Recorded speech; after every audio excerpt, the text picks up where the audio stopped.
Hello friends, welcome to the reverse aging journey. Today's topic is intermittent fasting. काय आहे बरं intermittent fasting आणि कशासाठी ते उपयोगी आहे? तर इंटरमिटंट फास्टिंग म्हणजे ठराविक वेळ उपवास करायचा आहे आणि ठराविक वेळेस खायचा आहे.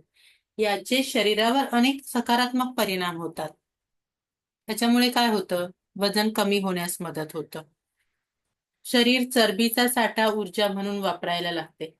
पचनतंत्र सुधारतं. जेवणात विश्रांती दिल्याने पचन संस्थेला आरामात कार्य करायला वेळ मिळतो. तुमची ब्लड शुगर नियंत्रणात राहते.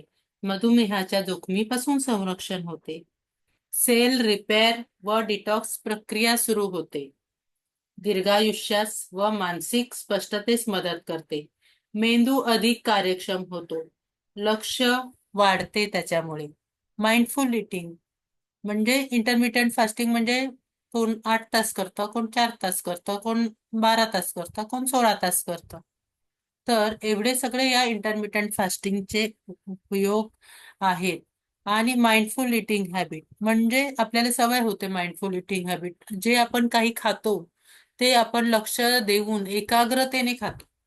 म्हणजे त्याच्यापासून तेवढं खाण्यामुळे आपलं पोट भरल्यासारखं वाटतं आपल्याला. आणखी खायची इच्छा होत नाही. आणि ह्याचे खूप सारे हेल्दी आपण बेनिफिट्स बघितले.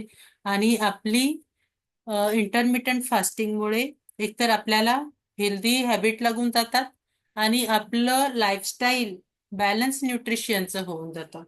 तर मी तुम्हाला सजेस्ट करेन की इंटरमिटंट फास्टिंग करायला पाहिजे. आठवड्यातून एकदा तुम्ही उपवास करू शकता.